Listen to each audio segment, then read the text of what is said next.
Então, pessoal, oficialmente boa noite.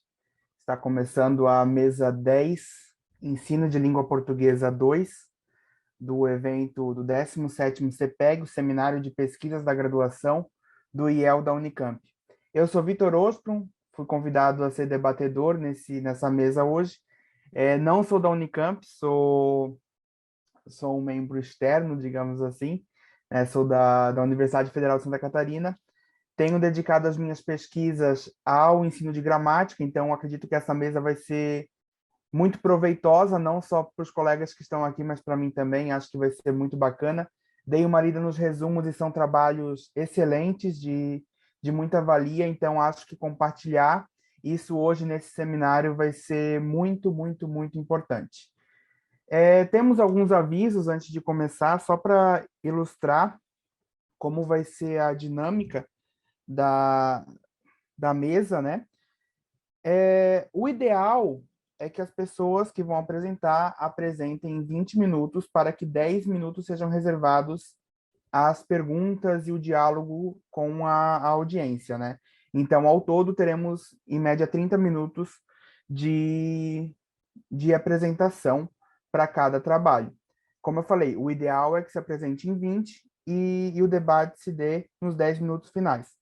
É claro que às vezes pode acontecer de ultrapassar um pouquinho do tempo, mas vamos supor, então, por exemplo, que uma pessoa apresente em 22 minutos.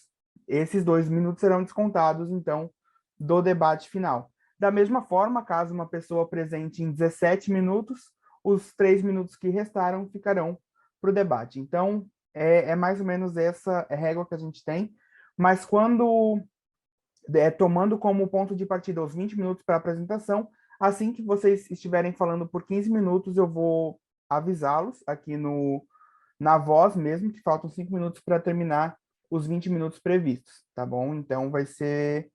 Vamos tentar fazer isso bem regradinho. A apresentação vai funcionar da seguinte forma. Primeiro eu vou apresentar quem é que vai fazer a apresentação, ler o título do trabalho, o apresentador.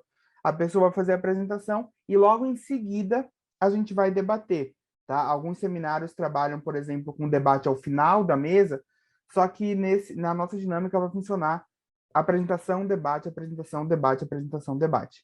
Assim, a gente tem mais ou menos até 9h30 e 10 horas como previsão para encerrar a mesa. Eu convido a todos para anotarem suas perguntas durante a apresentação, colocando no chat ou mesmo depois, no tempo previsto, abrir a voz ou a câmera para conversar com o apresentador. Tá certo? Então, dando início à nossa primeira apresentação, convido o acadêmico John Alexandre Dias Restrepo para falar do seu trabalho, As Experiências de Leitura dos Estudantes Ingressantes do Vestibular Indígena da Unicamp. Eu vou fechar meu microfone, mas sigo aqui no vídeo. Quando faltar 5 minutos, eu te dou um aviso, John. Bom, eu me chamo John, eu sou estudante indígena, né? Eu sou do Amazonas, eu estou cursando letras e apresentar um trabalho, né, que foi fruto de uma disciplina, né, que para mim foi de grande experiência fazer esse trabalho, juntamente com a professora Daniela e a minha PED, a Júlia. Então, eu acho que não é um só trabalho fruto da minha alma e da minha cabeça, mas graças a elas foi possível fazer esses trabalhos.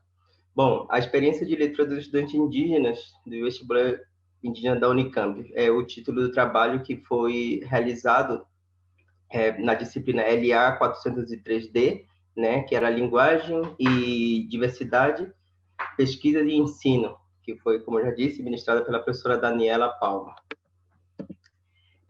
Aqui vou ler um pouco do resumo do trabalho. A pesquisa teve como proposta verificar as experiências de leitura dos estudantes indígenas no âmbito acadêmico, né? Para a pesquisa foram escolhidos estudantes de regiões diferentes do Brasil, né? A gente sabe que na universidade hoje, né, na Unicamp, tem uma variedade de estudantes indígenas que vêm de todas as regiões, inclusive aqui de São Paulo também, né?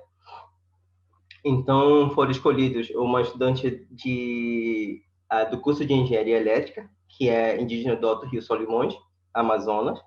A outra foi de arquitetura e urbanismo do Maranhão, de Maranhão. O outro foi o estudante de letras do Mato Grosso do Sul, do Alto Rio Xingu, e uma de pedagogia aqui da região de São Paulo. E também, não está aqui na apresentação, mas também foi escolhida uma estudante não indígena aqui do estado de São Paulo. Isso para poder distinguir os desafios encontrados pelos estudantes em suas novas experiências de leituras, né, que era o foco, né, na disciplina e também, né, na nossa pesquisa. Com a pesquisa também pretendeu-se também verificar se a problemática e desafios para o acesso a livros, revistas, mídias, internet em suas aldeias de origem.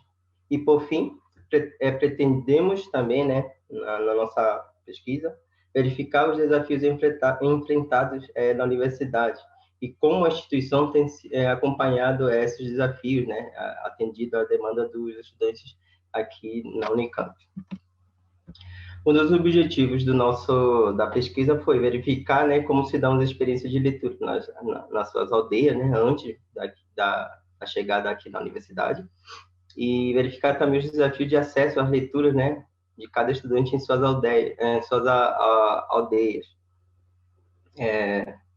Também analisar quais são os principais desafios de leitura encontrados pelos estudantes em cada curso, né, como a gente verificou, a gente pretendeu ver, né, isso também. E, finalmente, verificar como se dá as experiências de leitura, né, atualmente, né, se mudou e o que mudou, né, também, sobre esse... Isso foi ano passado, então seria, tipo, 2 anos, né, 2 anos de experiências dos estudantes. A gente focou também nos estudantes ingressantes do 019 e uns ingressantes também de 020, sendo que os ingressantes de 020 tiveram pouco, vamos dizer, a experiência do presencial.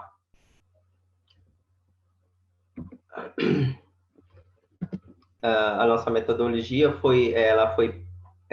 de pesquisa foi feita através de uma entrevista pré-estruturada, né, dividida em 3 blocos, sendo de 6 de apresentação, 9 sobre a experiência de leitura dos estudantes nas suas aldeias e 12 perguntas sobre experiências aqui na universidade.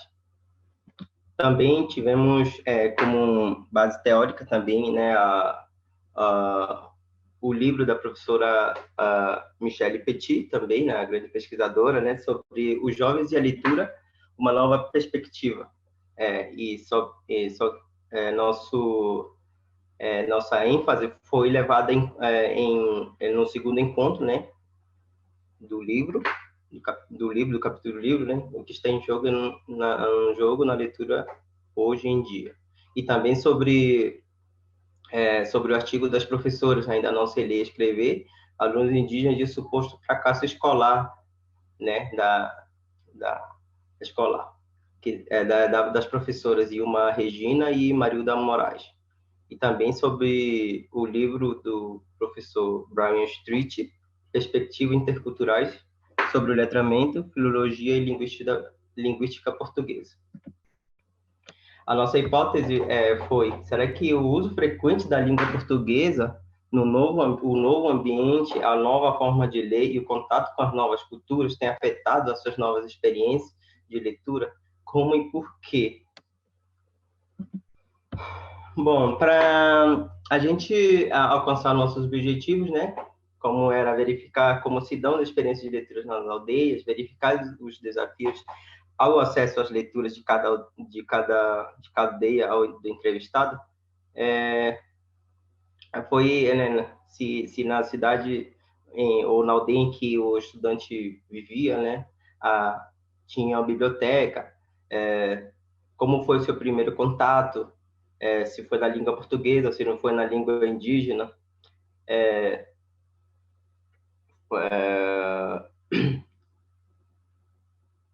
Então, foi essas perguntas que a gente fez, né, para a gente poder chegar a esses objetivos. aqui, ó. Por exemplo, essas perguntas aqui. Na sua casa, você tem acesso às tecnologias como Wi-Fi, televisão e computador? Tem sinal de telefone móvel? Então, essas perguntas foi para a gente ver, né, tem... Porque nas maiorias das aldeias aqui, da região aqui no estado de São Paulo, umas aldeias que a gente entrevistou, tem acesso à internet. Em outras regiões outras aldeias de outros estados, como por exemplo do Mato Grosso e do Amazonas, os entrevistados responderam que não têm esse acesso. E também os estudantes têm ou familiares também têm esse pouco hábito de leitura também, porque não tem esse contato e não tem a biblioteca nas suas aldeias. E os que têm, né, também, vamos dizer, os livros, o acesso a leitura, eles leem mais histórias e mais histórias voltadas para o seu povo, assim, vamos dizer, e origens, como que cada povo vamos dizer, como surgiu essas coisas. Então, muitas vezes também a falta da estrutura física, né, vamos dizer, das escolas de cada aldeia, ela, vamos dizer assim, tem um grande reflexo, né, também, né, vamos dizer, para o hábito de ler desses estudantes dentro dessas aldeias. E também por falta de políticas públicas também, né, que não dão muito atenção também, né, para essas escolas indígenas.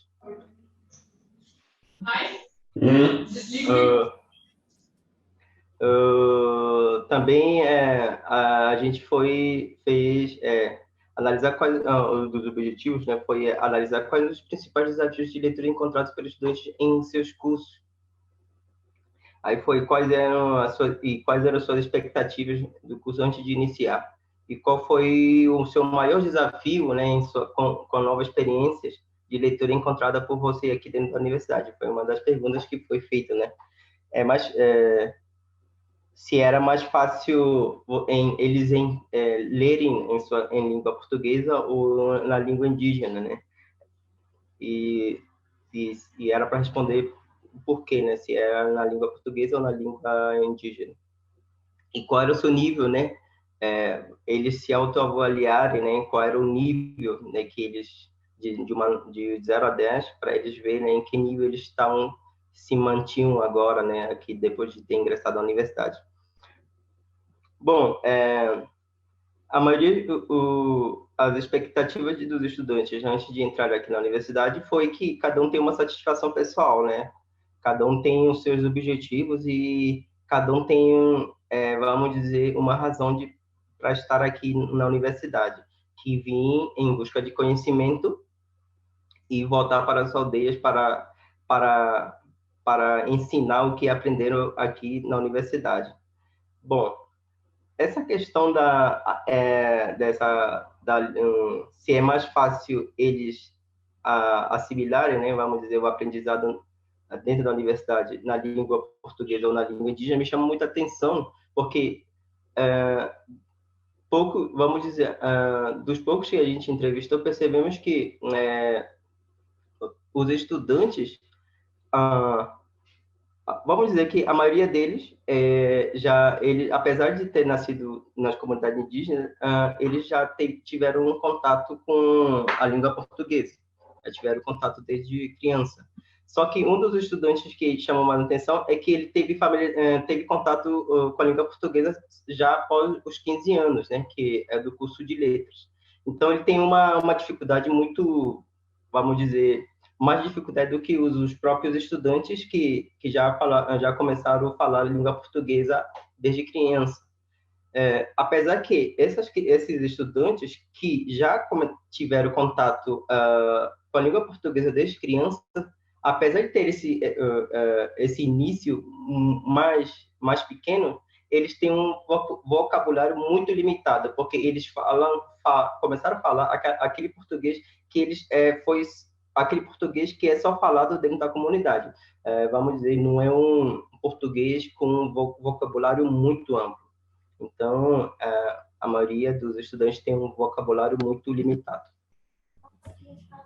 E também foi perguntado, né, se a experiência de leitura, né, como eu tinha dito, mudou muito aqui, né, se essas novas experiências de leitura, né, se eles têm, qual é a nova perspectiva deles? Será que está sendo bom ou ruim para eles?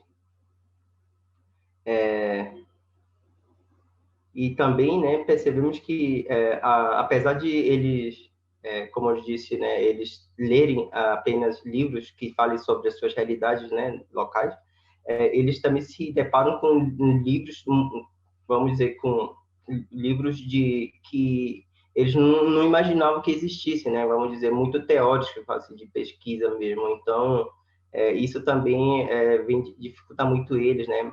Não quer dizer que é difícil, como os estudantes responderam, é que para eles é bem novo, assim, vamos dizer, requer um vocabulário que, vamos supor, eles começam a ler e quando encontram uma palavra difícil, eles param para pesquisar, ou muitas vezes iniciam uma leitura e quando aparece palavras com, vamos dizer, que tenham outro significado ou um sinônimo, alguma coisa assim, eles começam a embaralhar tudo a linha de raciocínio que eles estão levando. Então, muitas vezes, isso dificulta muito eles. E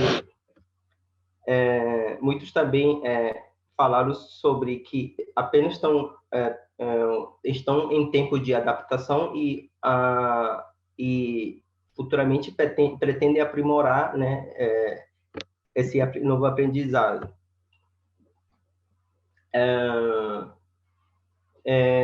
Também, né, a nossa hipótese que era, né, que a gente viu, que eu tinha mostrado lá na frente, Alex, será que o uso frequente da língua portuguesa no novo ambiente, a nova forma de ler, o contato com as novas culturas tem afetado as nossas experiências, as novas experiências e como, por quê?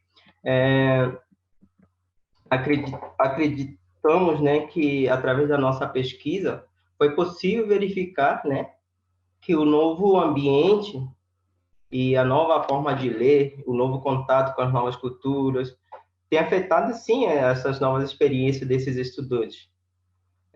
Porque 2 dos 5 que entrevistamos têm dificuldade pelo uso frequente da língua portuguesa, como eu já disse.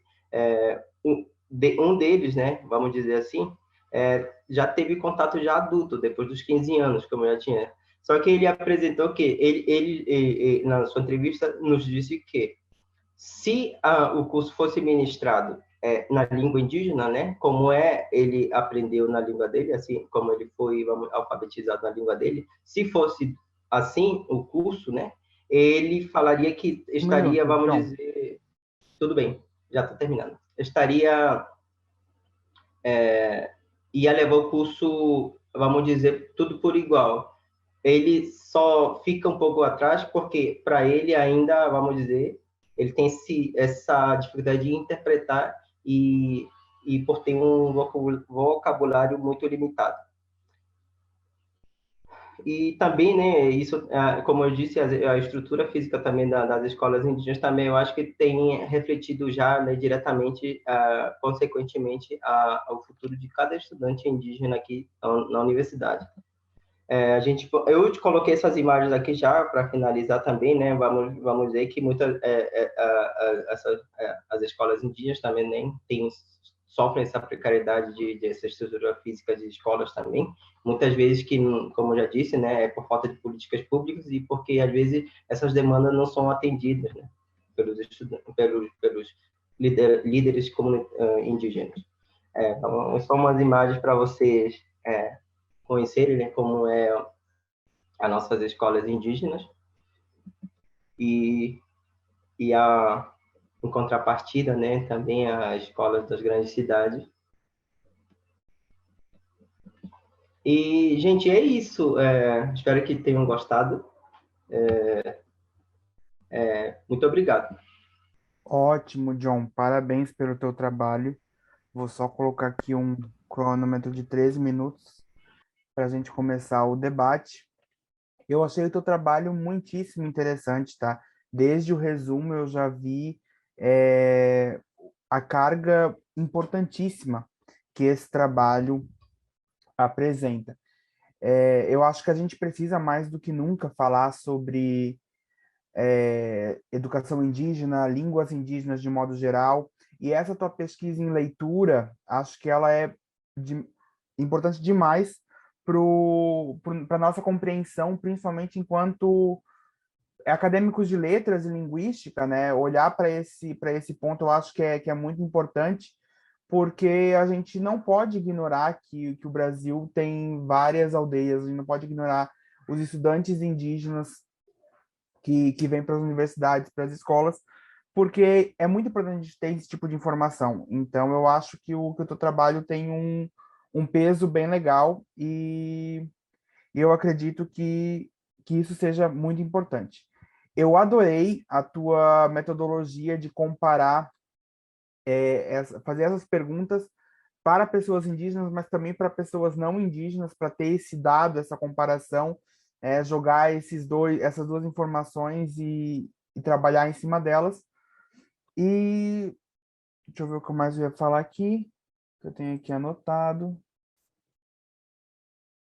Ahn, Inclusive, acho que seria interessante, isso é uma sugestão futura, não é algo que eu senti falta no trabalho agora, porque eu sei como é que é esse processo de construção. Então, é uma sugestão futura mesmo, para que tu analises esses dados estatisticamente, né, através de uma análise estatística, para poder ver como que isso está acontecendo, fazer essa comparação, para a gente ter esses dados cada vez mais fortes, para que a gente, enquanto acadêmico, interprete e entenda cada vez mais.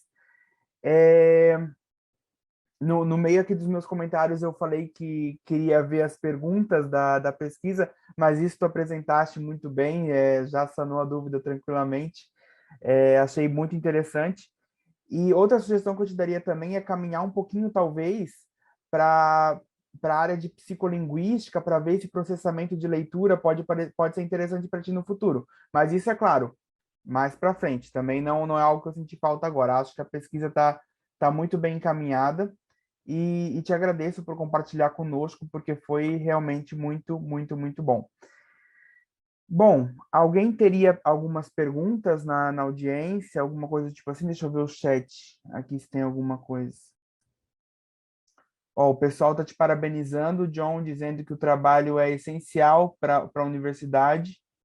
Isso é muito importante. Se alguém tiver perguntas, quiser abrir a câmera para falar com o John, ou se inscrever pelo chat, não sei.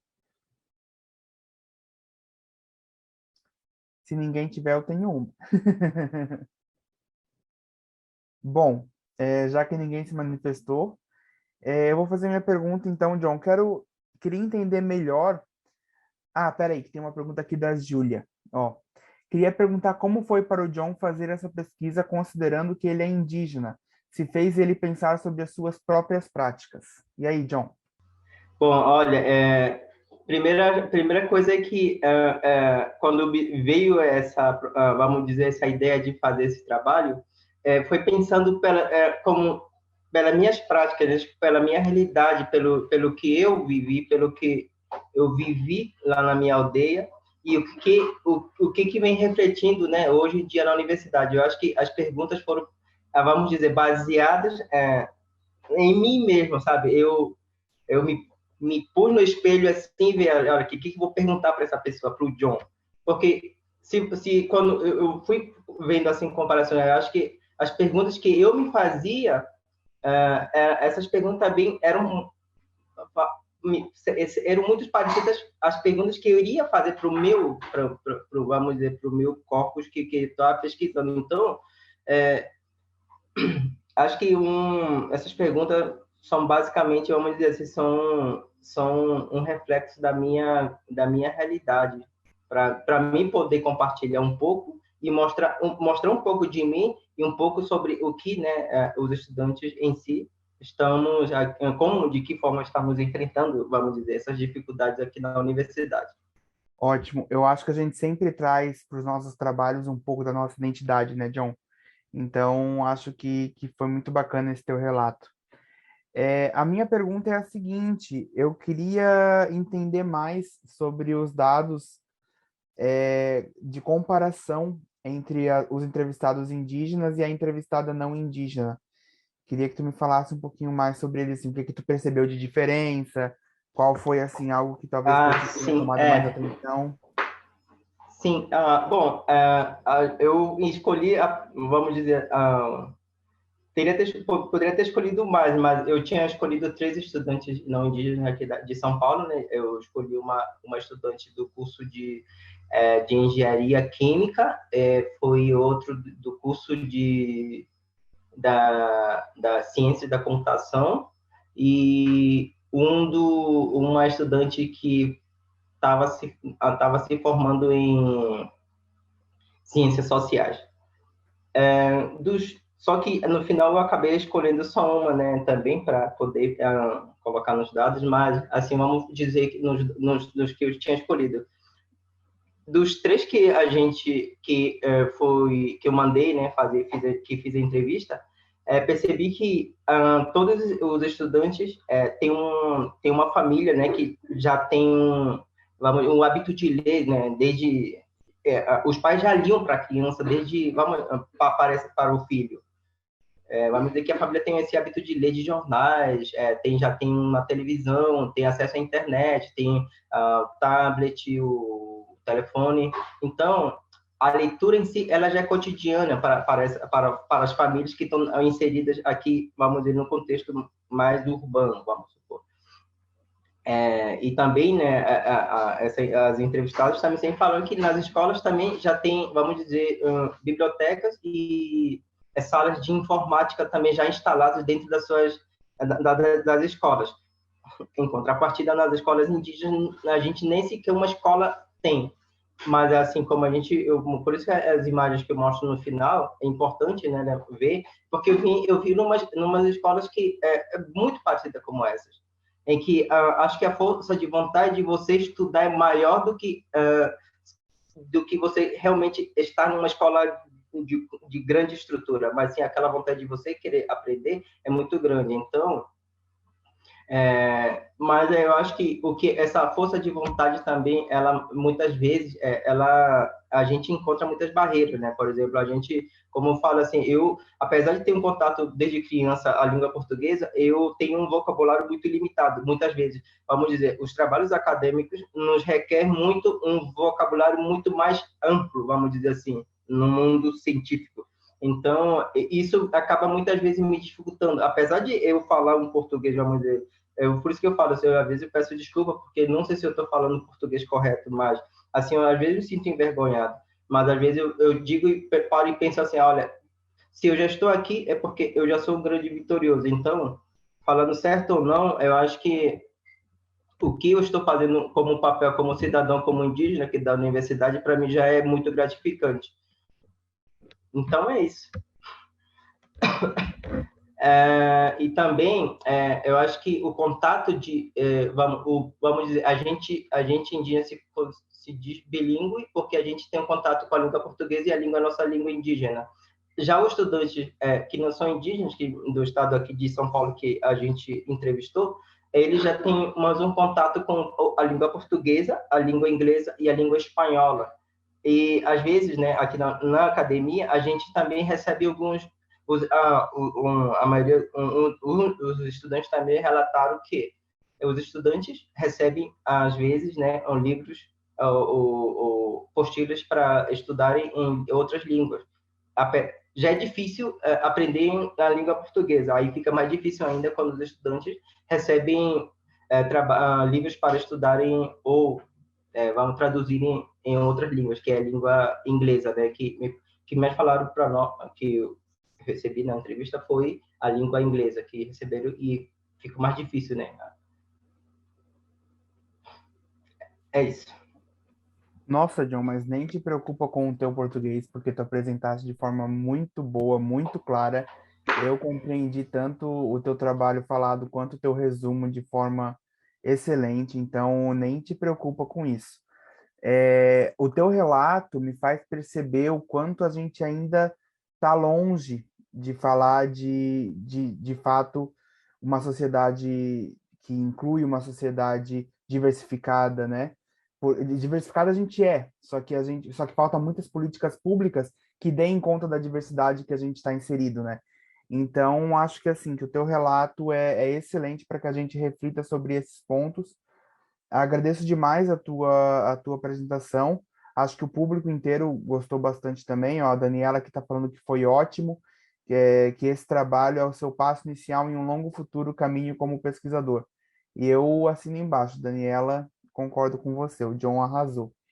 É, Agora, então, para a nossa segunda apresentação, já que a gente não tem mais tempo para perguntas, infelizmente, mas o John pode responder vocês no chat, caso queiram conversar com ele sobre o trabalho ali no chat, fiquem à vontade para fazer isso.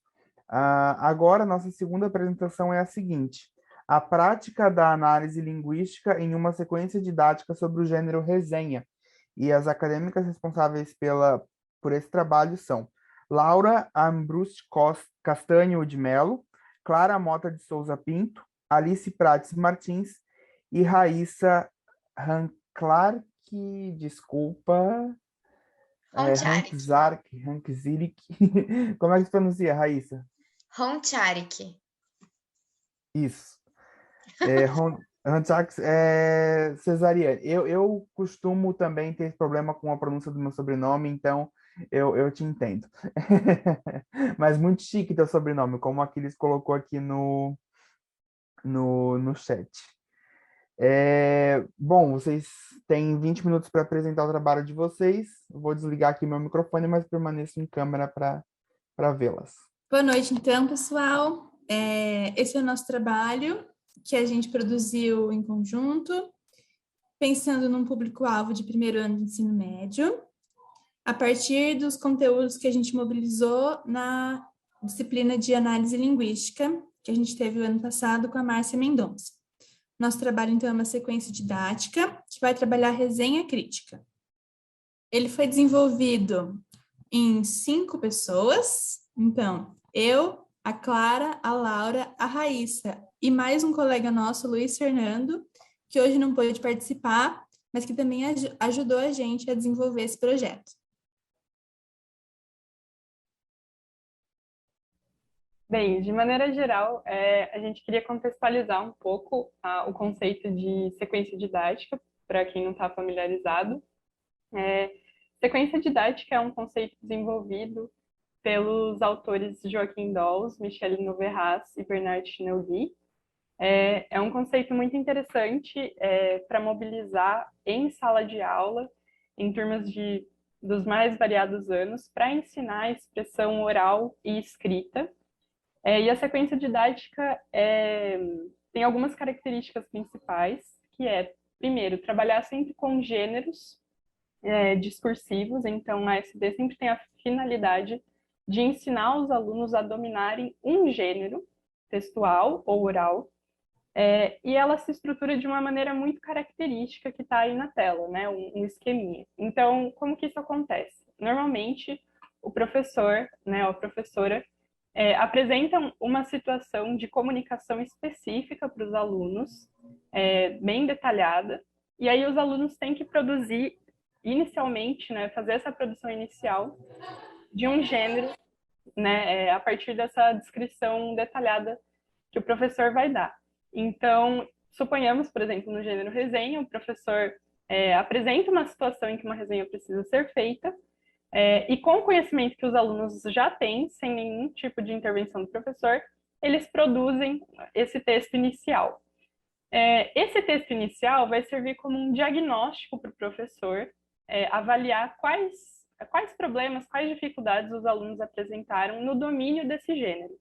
E a partir dessas dificuldades, ele vai estruturar módulos que vão fornecer instrumentos, né, conhecimentos para que os alunos possam, então, dominar esse gênero de maneira de maneira plena, vamos dizer assim. Então, os módulos eles são estruturados a partir dos problemas que a produção inicial dos alunos apresentar. E aí, então, ao longo desses módulos, quando eles aprenderem conhecimentos específicos sobre esse gênero, eles fazem uma produção final, retomando essa produção inicial, né? Então, a partir dos conhecimentos que eles adquiriram, e se faz, então, uma avaliação somativa do que o aluno aprendeu nesse processo. Bem, esse conceito, né, ele está marcado muito por um contexto sociocultural específico, que aqui no Brasil, né, se popularizou, mas algumas diferenças aconteceram porque a gente vive num contexto de escolarização muito distinto daquele vivido pelos autores. Então, no Brasil é muito comum que a SD ela aconteça já estruturada com módulos, sem primeiro o professor ter contato com a produção inicial dos alunos e a partir dos problemas que eles apresentarem estruturar então os módulos, porque a gente não tem tempo hábil, né? A gente tem muitos alunos, então é difícil fazer esse processo por partes, assim, a partir de maneira muito especificada com as turmas. Então, o que acontece normalmente é que se antecipa, né, quando você constrói uma SD, quais possíveis problemas os alunos teriam no domínio desse gênero, então você já faz os módulos, e foi isso que a gente fez. Então, a gente né, imaginou quais problemas poderiam aparecer para os alunos de primeiro ano de ensino médio para dominarem o gênero resenha crítica, e a partir disso a gente, então, estruturou a nossa sequência didática.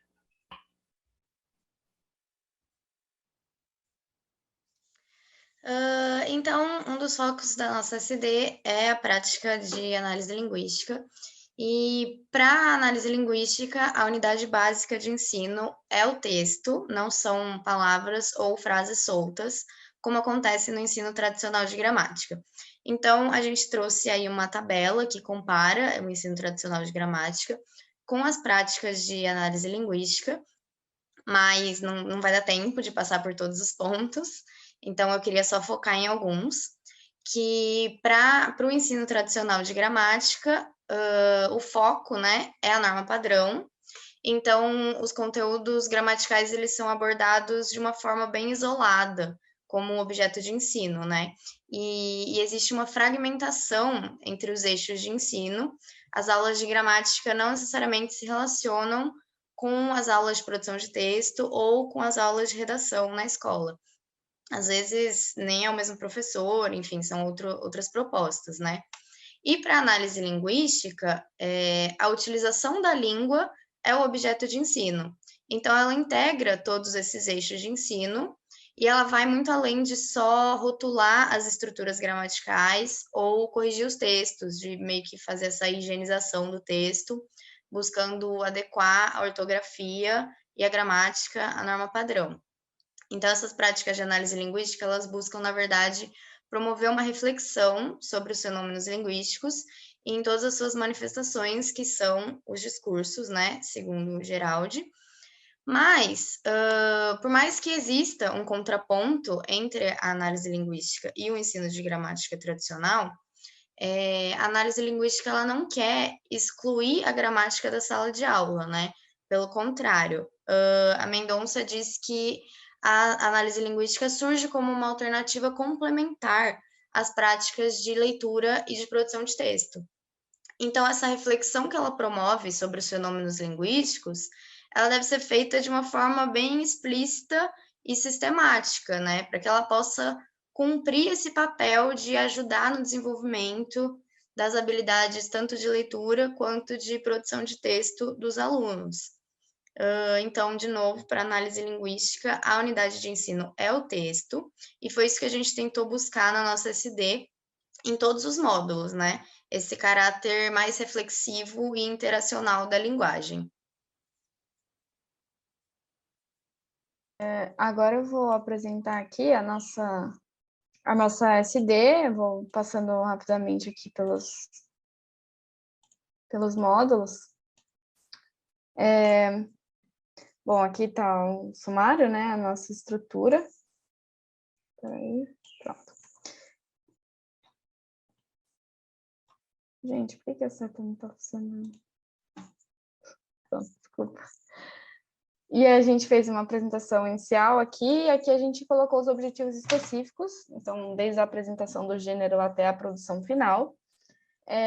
E aqui a gente também colocou as habilidades da BNCC, né, relacionadas a toda a proposta, assim, que é uma coisa importante, né, quando a gente pensa na aplicação de qualquer tipo de atividade em sala de aula, nas nossas escolas, a gente tem que pensar no respaldo, né, desses documentos, eles têm que estar de acordo com o que diz a base, né, inclusive na área de língua portuguesa da BNCC, a análise linguística é um dos eixos de integração, então é um dos eixos que estão relacionados a todas essas habilidades dos campos de atuação que são propostos. Então, é uma coisa interessante. E aí aqui a gente começa com a apresentação do gênero. A gente modificou um pouco a proposta inicial, né, da sequência didática, então a gente não fez uma produção inicial, mas essa apresentação do gênero seria como mostrando que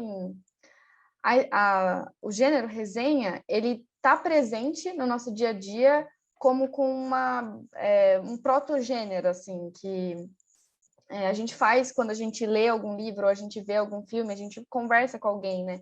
Por exemplo, aqui a gente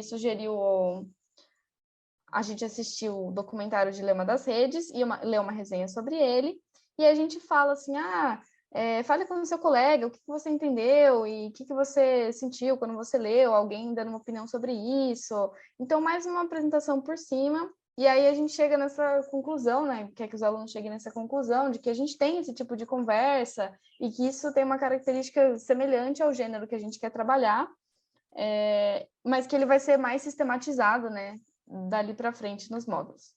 E aí, no módulo 1, a gente quer trabalhar justamente a estrutura. Então, a gente retoma a resenha apresentada na apresentação do Dilema das Redes e traz uma outra aqui, do filme Bacurau.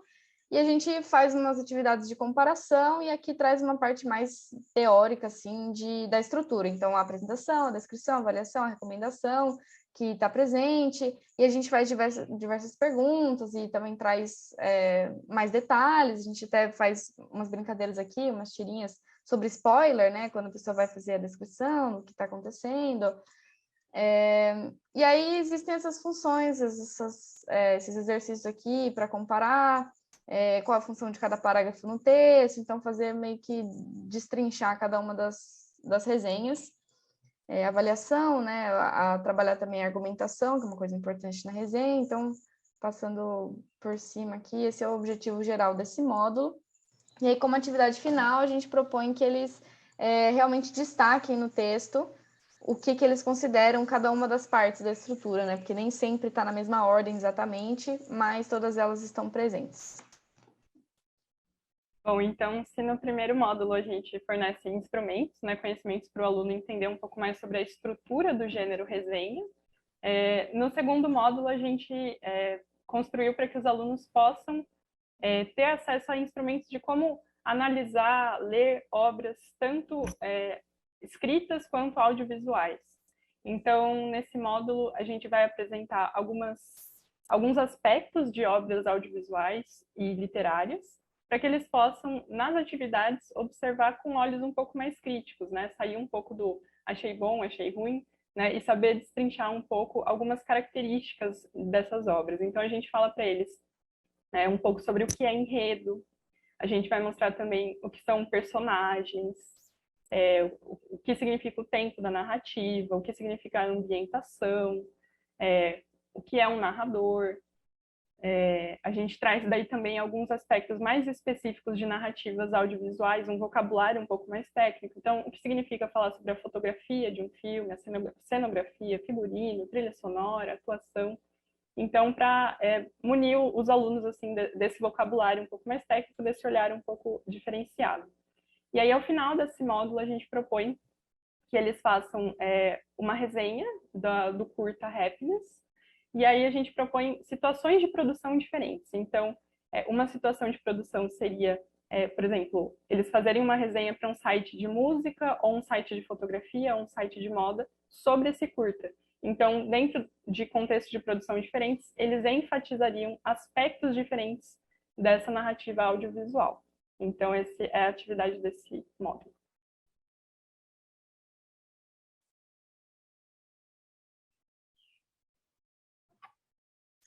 Já no módulo 3, o objetivo que a gente tem aqui é fazer os alunos perceberem quais seriam os recursos linguísticos de uma resenha. Então, agora que ele já sabe quais são as partes que compõem esse gênero e quais são os elementos, né, que ele precisa identificar, a gente vai fazer um percurso para que sejam percebidos quais são os recursos linguísticos característicos de uma resenha. Então, por exemplo, escolhas lexicais de adjetivos, escolhas do uso de verbos, como a gente lê um texto, identifica aquela estrutura e percebe que é uma resenha ou percebe se o tom da resenha é positivo ou negativo. Então, o objetivo desses exercícios e desse módulo como um todo é destrinchar todas essas características que tem o gênero. No exercício, a gente tem 2 resenhas que a gente vai pedir para eles lerem e compararem. E as atividades vão ser justamente para eles identificarem os elementos, né, os recursos textuais nessas 2 resenhas, de forma que fique claro para eles poderem pôr em prática quando eles forem fazer a produção final deles, que vai ser uma resenha também. E aí a gente também explica o que é cada elemento desse. Então, uma conjunção, a gente achou que faria diferença, né? A gente retomar essa exemplificação, tem um pouco de teoria também, para além dos exemplos e dos exercícios. E esse módulo é basicamente isso. Aí no último módulo, a gente vai trabalhar a resenha em outro meio de circulação, né? Que seriam as redes sociais, com foco, então, nas videoresenhas.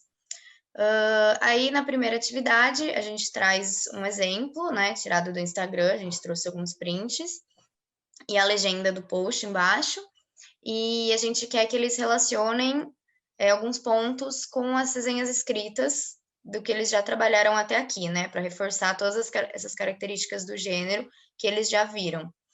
Aí, depois dessa atividade inicial, eles vão escolher um dos filmes que foram trabalhados, que foram citados até aqui, ou algum curta que eles já viram na própria SD, né? E eles vão escolher alguns aspectos desse filme para que eles possam construir a própria videoresenha deles. Então, essa também vai ser a atividade final desse módulo, a construção dessa videoresenha em grupos, diferentes grupos. E aí eles vão apresentar a produção deles para toda a turma, para que isso possa ser discutido e analisado em conjunto, né? Então, com essas atividades propostas por esse módulo e também por ser o último módulo da SD, esse é o momento de retomar todos os aspectos que foram trabalhados até aqui em relação à resenha. Então, os contextos de produção, a estrutura da resenha, os aspectos dos gêneros narrativos, né, que vão ser utilizados para a construção da resenha, e também os aspectos linguístico-discursivos, enfim, todos os conhecimentos que vão ser mobilizados para construir uma resenha, né? Esse é o momento também de retomar, fazendo essa análise do que foi feito até aqui. Por fim, com tudo isso aprendido em cada um dos módulos, é hora deles fazerem a produção final. Para isso, a gente propôs que eles escrevessem uma resenha do filme Soul, e a gente pensou em dar 2 situações de produção. Então, ou eles iam ter que escolher postar isso em forma de post, né, no Instagram, ou num site patrocinado pela produtora do filme. Aí a gente põe 2 situações de produção que são diferentes, mas que eles têm que escolher uma e imergir nessa situação de produção, pensando que eles seriam ou patrocinados pela produtora do filme, ou estariam postando no próprio Instagram. E aí, o objetivo é que eles mobilizem, né, os conhecimentos que a gente trabalhou nos 3 módulos. Então, qual seria a diferença, né, entre ser patrocinado, ser uma resenha patrocinada, ou ser uma resenha que eu faço no meu Instagram?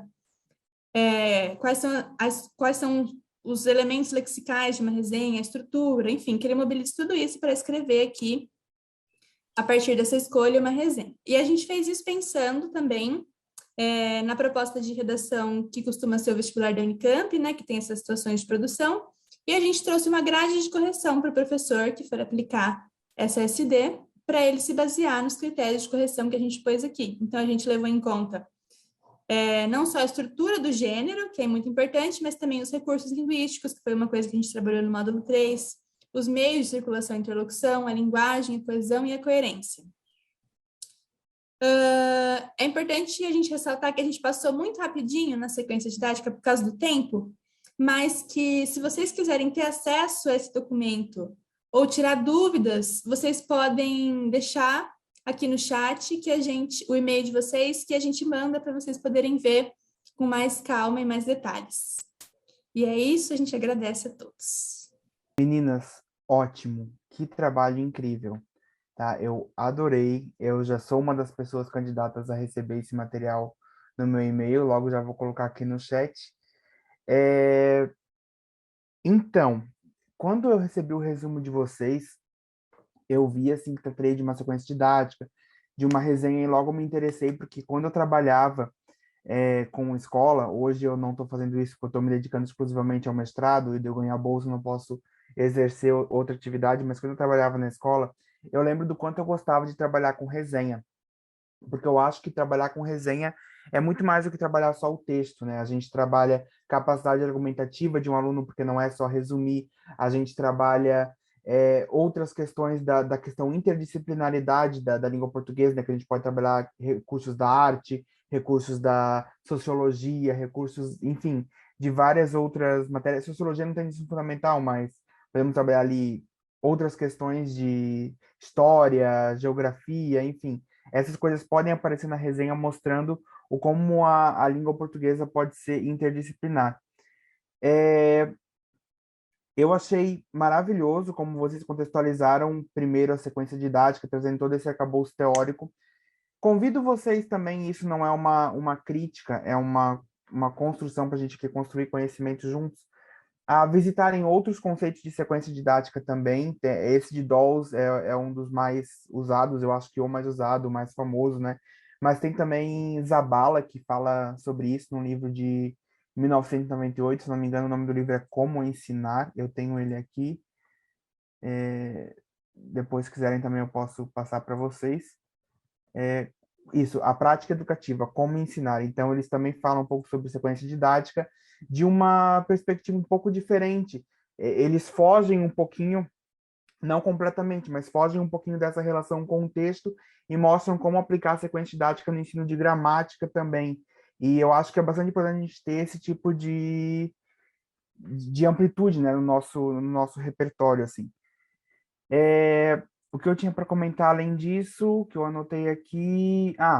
eu quero, por favor, agendar uma aula com vocês para aprender a elaborar material no Canva, porque eu amei a organização, o dinamismo, a diagramação do material ficou excelente. Acho que ficou uma coisa assim, um visual muito agradável, sabe? Não ficou poluído. Isso também é muito importante de a gente levar em consideração. Acho que tanto os professores quanto os alunos merecem que a gente, na universidade, entregue materiais de qualidade para eles, né? Esses seriam os meus comentários. Eu abro agora para perguntas, já avisando que tenho uma, caso o pessoal não fazer, mas a prioridade é da audiência. Se alguém estiver digitando, talvez levantar a mãozinha aqui nas reactions, talvez, porque daí senão eu posso estar invadindo o espaço de alguém que esteja digitando e não vai ser legal. Bom, já que não temos manifestações, eu tenho quase certeza que vocês falaram sobre isso no trabalho, mas eu acabei não pegando, tá? E talvez até peço desculpa por isso, mas queria só conferir uma informação. Vocês chegaram a aplicar essa sequência didática ou ainda não? E vocês pensam nisso, na aplicação dela? Se pensam, como é que vão fazer? Já tem alguma estimativa, assim, alguma coisa? Só mesmo curiosidade. Pode falar, Laura. Pode responder. É que tem 4 pessoas, a gente nem sabe quem responde, né? Mas pode falar, Ali. Eu acredito que a nossa maior dificuldade foi elaborar essa sequência sem ter, de fato, uma sala para aplicar. Então, sem ter realmente uma turma em mente, né, que a gente pudesse aplicar essa sequência didática. E a gente pensa, assim, a gente até comentou que é uma chateação, é triste, assim, a gente fazer um trabalho que ficou tão legal, para a gente também, a gente acha que ficou legal, e não ter como aplicar. Então, assim, eu acredito que as meninas depois podem responder, mas hoje a gente ainda não tem uma turma com quem aplicar. A gente gostaria muito, né, de fazer a aplicação dessa sequência didática, mas a gente ainda não tem uma turma, assim, que seja nossa para a gente poder aplicar. Não sei o que as meninas pensam a esse respeito. Inclusive, um dos propósitos da gente querer apresentar a sequência didática hoje aqui era realmente, assim, tirar esse material só do nosso arquivo, assim, né? Mostrar para outras pessoas, disponibilizar também, até do e-mail. De fato, a gente realmente quer disponibilizar esse material, porque acho que é importante, né? Aquilo que a gente produz na universidade circular para professores da rede pública, né? E para todo mundo conseguir, de fato, usar esse material, né? Para ele sendo melhorado também, né? E revisto e, né, editado por muitas mãos também. Aqui já tem 4, né? 8 mãos, na verdade, mas quanto mais melhor. E tem o Luiz também, que participou. Não, certamente. Eu acho que é uma dificuldade de todo pesquisador que está dentro da universidade e trabalha com ensino. Porque a gente gosta muito de produzir essas coisas, mas a dificuldade de aplicação, de não ter essa aplicação na hora imediata, ela acaba limitando um pouco a gente, né? Mas o que vocês fizeram foi certíssimo, espalhar isso aí mesmo, deixar, como é que é, jogar o filho para o mundo, né? Deixar agora na mão dos professores, porque quando a gente fala, isso aqui é uma coisa que eu venho refletindo bastante, quando a gente fala sobre diálogo entre universidade e educação básica, muita gente tem na sua cabeça que o diálogo é o quê? É uma comunicação do universitário para o professor. E não, um diálogo, a gente que é bem da área de letras sabe que um diálogo é construído, né, por interação, então a outra pessoa também tem que falar. Então, eu acho que a contribuição do professor de educação básica é muito importante para a construção do nosso trabalho, enquanto acadêmicos que se preocupam com a formação, né, da educação básica, ali, todo aquele período escolar.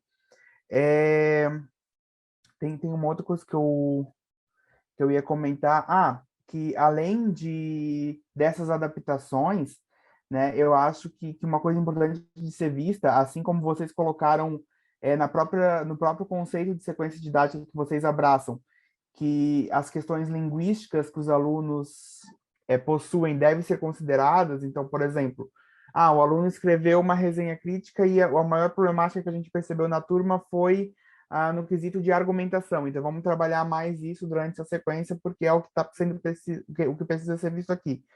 Eu acho que a questão de gosto para filme também é algo interessante de se ver, né? Então, cada turma vai ser uma turma. Então, às vezes, pode ser que fazer uma resenha de Soul no final. Eu amo o filme Soul, tá? Para mim é uma das melhores animações da Disney disparado, assim. Mas eu acho que a depender da turma, aquele filme talvez não encaixe. A turma abrace mais um conceito de filme de Halloween, filme de terror, né? Então, claro, isso vai mudando. E também não é uma crítica à sequência didática de vocês. Pelo amor de Deus, tá maravilhosa. Não vou criticar esse material, não. É só mesmo para a gente pensar assim, né, no que pode aparecer, no que pode ser adaptado lá na sala de aula mesmo, no chão da escola, né? Mas, gente, parabéns pelo trabalho, eu adorei, acho que é um trabalho excelente. O pessoal aqui também está mandando e-mail, mandaram o telefone lá, então se vocês subirem um pouquinho, vocês podem anotar o contato do pessoal para receber esse material. Eu também vou colocar aqui, obviamente, o meu e-mail. Eu quero receber. Mas, enfim, pessoal, alguém tem mais perguntas? Temos 2 minutinhos ainda para discussão. Meninas, querem fazer algum comentário? Não sei. Só agradecer mesmo a atenção de vocês, os elogios e também, com certeza, vai ser uma alegria poder enviar esse material para vocês. E todas as críticas são muito mais do que bem-vindas. Inclusive, como esse foi um trabalho feito em disciplina, né? Até você falou da questão do Canva. Foi aquela coisa, assim, bem na raça mesmo, assim, que a gente fez para entregar no dia anterior, assim, fizemos bem rapidamente. Então, pode ser que tenham erros nesse material, coisa de universitário que entrega as coisas meio biruta já da cabeça, né? Mas, então, a gente aceita críticas, comentários, tudo que vier. E desde já a gente agradece pela atenção mesmo. A gente que agradece por compartilhar esse trabalho maravilhoso com a gente. Mas, bom, partindo para a nossa terceira apresentação, eu convido a aluna Esther Madruga Neto para apresentar o trabalho Em Busca de Diagnósticos para o Reconhecimento dos Subtipos de Oração Subordinadas Substantivas no Ensino de Gramática. Então, Esther, a palavra está com você. Eu vou desligar meu microfone, mas continuo te vendo em câmera, tá bom? Olá a todos, obrigada, Victor. Boa noite a todo mundo. Eu vou compartilhar minha tela, então. Bom, boa noite. Eu sou a Esther, eu sou aluna bolsista do PIBIC, do ano de 2021, 2022. Eu sou orientada pelo professor Aquiles Tescari Neto, do Laboratório de Cartografia Sintática, o LaCasa, aqui do IEL na Unicamp. E eu vou falar um pouco sobre sintaxe e ensino de gramática. E eu vou falar um pouco sobre a busca de diagnósticos para o reconhecimento dos subtipos de orações subordinadas substantivos no ensino de gramática. Bom, essa apresentação se organiza em algumas partes. Eu vou começar introduzindo, apresentando, né, e contextualizando o tema do projeto. Também vou apresentar alguns dos objetivos gerais e mais específicos do trabalho. Vou falar um pouco sobre como esse trabalho é feito, então descrever um pouco os métodos utilizados na pesquisa. E vou falar um pouco também, ao final, sobre os resultados obtidos até aqui e as conclusões que a gente pode tirar com tudo isso. Bom, então, para começar a apresentação, a gente precisa apresentar o tema e contextualizar a sua importância no ensino de gramática. A análise sintática, ela enfatiza 2 tipos de períodos, com base no número de verbos e, consequentemente, de orações. Então, sempre que a gente tem um verbo, a gente tem uma oração. E esse é o período simples, que possui apenas um verbo. O período composto, ele possui 2 ou mais verbos. E a nomenclatura gramatical brasileira, a NGB, reconhece esses 2 períodos e reconhece também algumas variações, como o período composto por coordenação ou subordinação. As orações que são do período composto por subordinação, elas possuem 3 subdivisões. Elas podem ser adjetivas, adverbiais ou substantivas. E cada uma dessas orações se caracteriza por exercerem uma função da oração principal. A função de um adjetivo, de um advérbio ou de um substantivo. E qual a importância disso?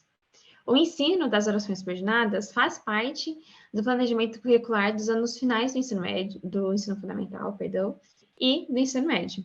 E diferenciar essas orações umas das outras faz parte do planejamento da Base Nacional Comum Curricular, na famosa BNCC.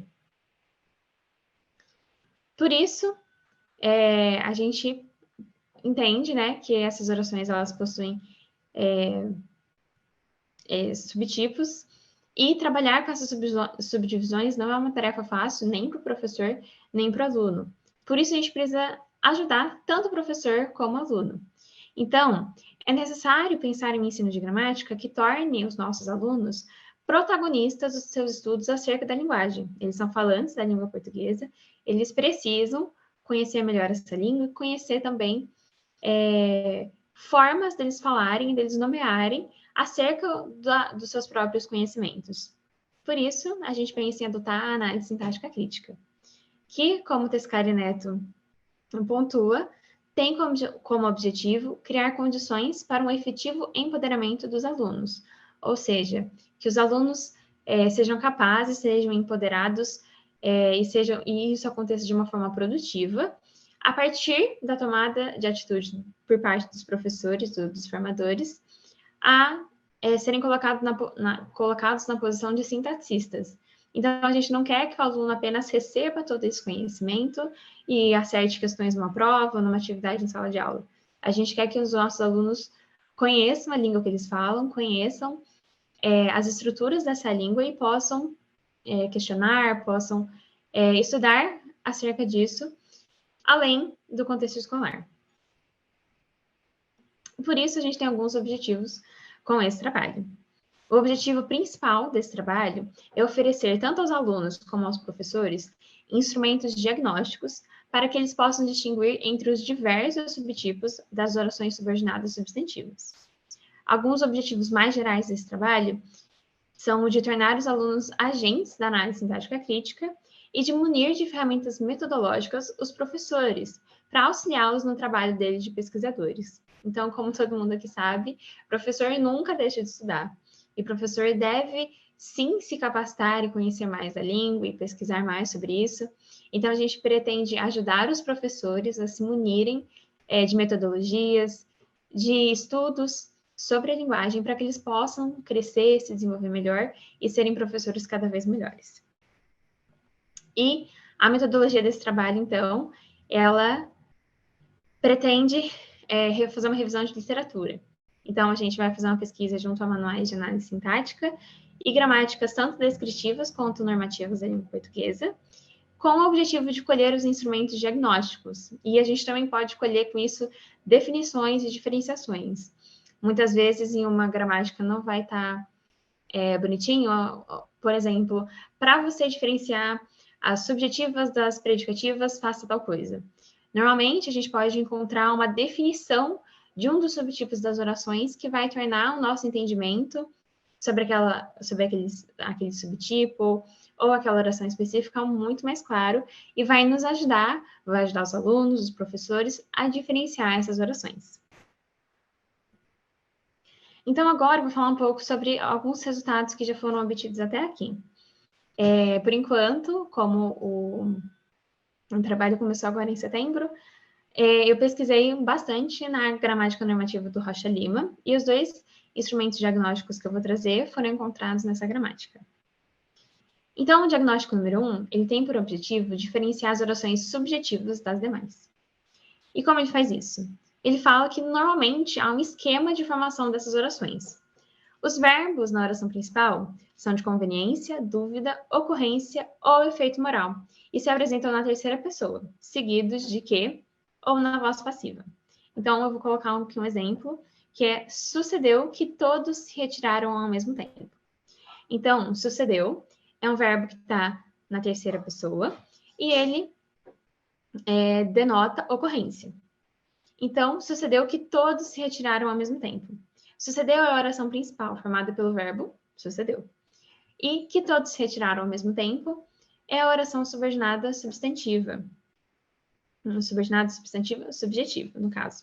Ela é encabeçada pela conjunção que, por essa conjunção, e ela tem a função de substantivo, de sujeito, aliás, da oração principal. Então, que todos se retiraram ao mesmo tempo.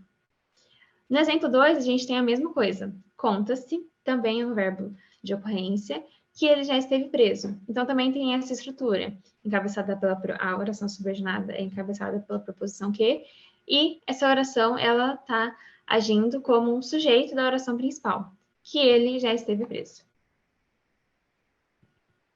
Um segundo diagnóstico é para diferenciar as orações objetivas diretas. Então, a gente tem aqui as orações desenvolvidas, conhecidas por serem interrogativas indiretas, pois começam por pronome ou advérbio interrogativo. Normalmente exercem a função de objeto direto da oração principal. Então, a gente precisa dar um passo para trás e entender primeiro o que é uma interrogativa indireta. Uma interrogativa direta seria uma pergunta qualquer, que tem um ponto de interrogação lá no final. As interrogativas indiretas, elas são indiretas, então a gente não faz uma pergunta diretamente a alguém. Então, essa frase, ela não termina com um ponto de interrogação, ela normalmente termina com um ponto final mesmo. E por que é uma interrogativa? Porque tem um pronome ou advérbio interrogativo. Por exemplo, perguntam quem os acompanhará. Existe uma pergunta, existe uma dúvida na frase, só que ela não está sendo explicitada de forma direta. Então, ela é uma interrogativa indireta. E o Rocha Lima defende que as orações desse tipo são orações subordinadas substantivas objetivas diretas. Por quê? Elas começam com pronome ou advérbio interrogativo, nesse caso, quem, e elas são uma interrogativa indireta. E é a mesma coisa que acontece no segundo exemplo. Diga-me onde se vende esse livro. Tem o onde, que é um pronome interrogativo indireto, e ele está agindo como objeto direto da oração principal, que é o diga-me. Diga-me, diga-me o quê? Onde se vende esse livro? Então, a quais conclusões a gente pode chegar com isso?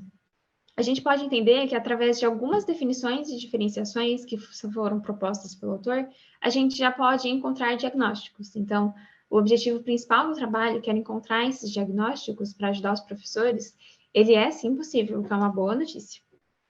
E a gente também pode entender que existem instrumentos diagnósticos em gramáticas normativas que auxiliam os alunos e professores. A gente não teve que ir muito longe em um livro de análise sintática ou de uma gramática descritiva, que normalmente são livros mais complexos, mais caros, que têm um acesso mais difícil. Não, a gente pôde encontrar isso em uma gramática normativa, que tem lá na biblioteca da escola e que está à disposição dos alunos e dos professores. Então, os alunos e professores podem eles mesmos serem pesquisadores e encontrarem esses instrumentos diagnósticos dentro ali da escola e facilitar o estudo deles. E é isso, eu agradeço muito pela atenção e deixo disponível meu e-mail também para contato e coloco algumas referências bibliográficas que foram usadas no trabalho. Muito obrigada. Obrigado, Esther. Excelente trabalho. Temos um grande tempo para discussão, porque nem precisasse aproveitar o tempo de 20 minutos para apresentar o teu trabalho, então a nossa discussão pode ser um pouco maior. Então, caso o pessoal tenha alguma pergunta, alguma dúvida, já convido para fazer, mas antes queria tecer alguns comentários. Eu sou bastante fã dessa perspectiva de estudo e análise de gramática, eu acho que ela é bem importante para a formação de professores, formação de alunos. Eu acho que a tua preocupação com a formação de professores, ela é nítida, né? Porque tu coloca sempre ali, inclusive tu enfatizas isso na tua fala, que o professor está sempre estudando, o professor tem que estar sempre pesquisando, então é bem importante que isso aconteça. Eu parabenizo tu e o Aquiles pela preocupação. Eu acho interessante demais essa comparação que se faz dos conceitos nas gramáticas por perspectivas diferentes, né? Gramáticas descritivas, gramáticas normativas, e ver como cada uma delas trata o mesmo objeto, ainda mais tratando de um objeto que é tão, entre aspas, assim, vamos colocar, tão assustador para as crianças do ensino fundamental e médio, até para os próprios professores, né? Então, quanto mais trabalho a gente ter com esse objeto em mãos, mais importante mais próximo a gente chega da escola, né? Então, acho que é bem interessante olhar para essa perspectiva. É uma pesquisa em andamento ainda, então muita coisa tem a ser feita, como tu falaste, começasse em setembro, então as conclusões e resultados acabam sendo parciais por enquanto, né? Mas a tua análise com certeza vai ser muito, muito, muito boa. Eu tenho uma pergunta, claro, mas vou deixar para o pessoal perguntar primeiro, caso alguém quiser se manifestar, pode levantar a mãozinha, porque daí fica mais fácil de organizar aqui as questões. Bom, se ninguém se manifesta, então lá vou eu fazer uma pergunta para ti. Eu acredito, né, não sei se é bem uma pergunta ou um conselho, acho que é uma mistura dos dois, porque eu acredito que, assim como as gramáticas, uma grande ferramenta utilizada por professores e alunos sejam os livros didáticos. Então, acho que seria interessante que vocês olhassem para esse tipo de material também, para ver como eles estão tratando esse tipo de objeto, porque é um material que está muito na mão do professor dentro da escola, né? Muitos professores se baseiam no material didático para guiar a aula, e isso depende muito, claro, da instituição. Em escolas públicas, o professor tem uma liberdade maior para circular em torno do material didático, mas em escolas privadas, inclusive, o material didático é uma prática quase que obrigatória, né? Seguir ele à risca. Então, eu acho que é um material que a gente não pode ignorar. E queria perguntar se vocês têm essa pretensão, talvez eu não pesquei no trabalho, mas eu acredito que isso não foi mencionado. E se tiver, como vocês pretendem fazer isso? Se da mesma forma que fizeram com as gramáticas? É uma pergunta muito boa, porque foi uma questão que Eu, inclusive, coloquei um pouco antes de pensar o trabalho, de pensar o projeto, e surgiu essa ideia de pensar, assim, nos livros didáticos, mas a gente pensou que seria talvez melhor começar antes. Então, começar com as gramáticas e talvez em um outro ano, ou talvez fazer um trabalho maior e mais específico em cima dos livros didáticos. Talvez variar também os livros didáticos, né? Os livros que são usados em escolas particulares, que são usados em escola pública, qual o material que os professores da rede pública têm mais acesso, como eles podem trabalhar com tudo isso. Então, é sim um plano, mas não é o plano exatamente para esse trabalho agora. É um plano para trabalhos futuros, para pesquisas futuras, e eu acho, assim, que é uma excelente ideia também, concordo com você. Os professores têm muito mais isso em mão, muitas vezes é muito mais fácil para eles e também para os alunos tudo isso, mas por enquanto esse não é o foco e o objetivo principal do trabalho. Então a gente tem pensado sim nisso, talvez no próximo ano, numa pesquisa futura, com certeza algo assim. Eu gostaria muito de parar e pesquisar em cima de algo assim. Ótimo, Esther. Eu acho que é realmente uma pesquisa que a gente precisa se preocupar bastante, então acaba que demanda um certo tempo, né? Tá na iniciação científica ainda, e a gente tem ali um ano para dar conta de um projeto, então é muito interessante que a gente foque num tipo de análise mais específico, né?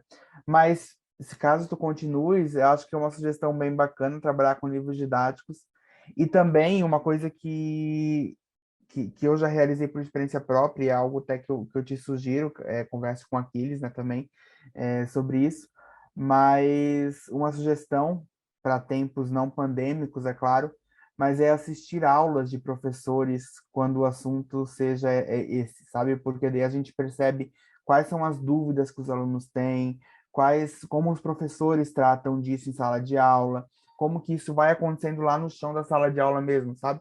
Eu acho que esse diálogo acaba sendo bastante importante. Então, essas seriam minhas sugestões, perguntas e conselhos.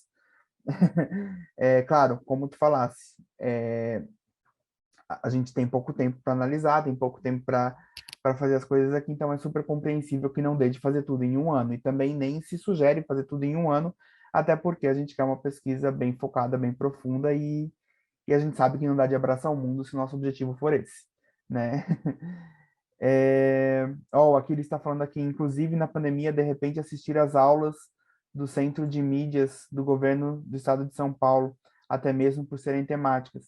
É uma boa sugestão, até porque daria de fazer uma análise mais calma em casa, né, podendo pausar, podendo ter conversa, o que a sala de aula ali ao vivo não possibilitaria, né, porque tem toda uma política. A questão de sala de aula também é um pouco complicado, porque teria que passar, por exemplo, por comitê de ética, teria que passar por todo esse tipo de situação. Afinal, seria interessante, no caso, né, que tu gravasse as aulas. Então, tudo teria que ser feito de uma maneira muito mais cuidadosa. Então, assim, são sugestões, comentários, conselhos. Se alguém tiver mais alguma pergunta, ainda temos um bom tempo para discussão e até pode respondê-los. Bom, pessoal, já que ninguém colocou nenhuma manifestação, acho que a gente pode passar para o próximo trabalho, que é da autoria de Mariana Borduque de Freitas, e se chama Letramento Crítico de Dados, um estudo exploratório de visualização de dados com estudantes de ensino fundamental. Mariana, eu vou fechar meu microfone, mas sigo te acompanhando pela câmera, tá bom? Tá ótimo, Vitor, obrigada. O trabalho que eu vou apresentar é o que eu estou desenvolvendo para a conclusão do curso no TCC, junto com o orientador Marcelo Busato, Letramento Crítico de Dados, um estudo exploratório de visualizações de dados com estudantes do ensino fundamental. A apresentação que eu preparei, eu gostaria de fazer todo o percurso, né, da pesquisa, eu não sei se vai dar tempo, então vou começar, se não der para chegar nos resultados que eu separei para mostrar, a gente pode discutir sobre isso naqueles 10 minutos. Então, para falar primeiramente da sensibilização que leva a essa pesquisa, né? Vem de observar o contexto do crescente uso da gente, enquanto cidadão, das crianças, dos estudantes, da tecnologia, do tempo na internet, e como isso produz dados a todo momento, né? Quando a gente acessa um aplicativo, baixa um aplicativo, está no Facebook, está em qualquer recurso tecnológico, tanto de dado que isso gera sobre nós mesmos, né? E aí, aqui, para exemplificar, né, essa primeira sensibilização, eu coloquei uma visualização de dados que mostra quantos filmes essa pessoa assistiu na Netflix durante um período de tempo, para justamente chegar nessa reflexão de que toda ação que a gente tem nesse meio virtual gera dados. E a gente tem conhecimento desses dados, a gente sabe para onde eles estão indo, a gente consegue analisá-los? Essas eram as perguntas iniciais, né?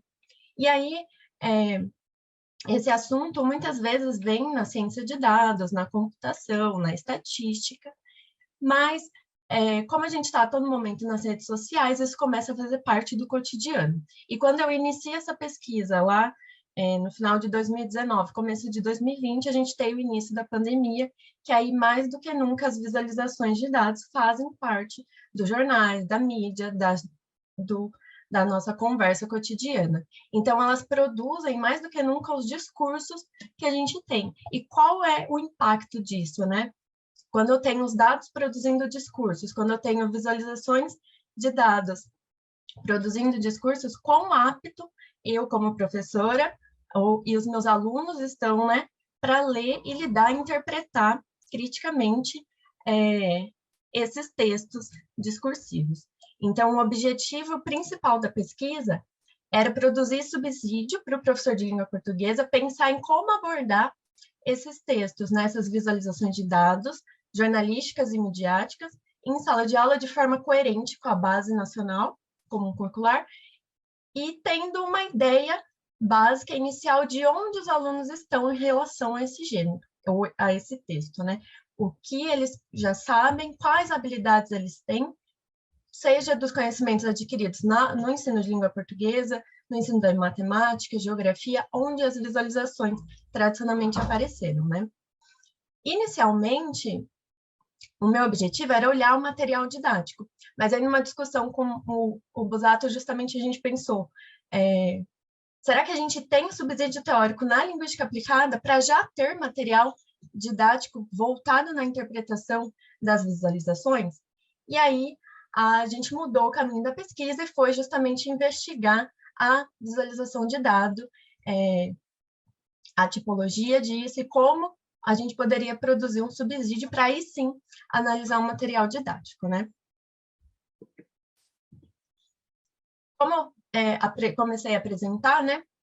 As visualizações surgem nesse contexto que a gente vive, que o Busato vai chamar de dadificação. Então, esse processo de estar sempre gerando dados, consciente ou inconscientemente, né? Quando você está fazendo uma compra online, está usando a rede social, postando alguma coisa, usando o GPS.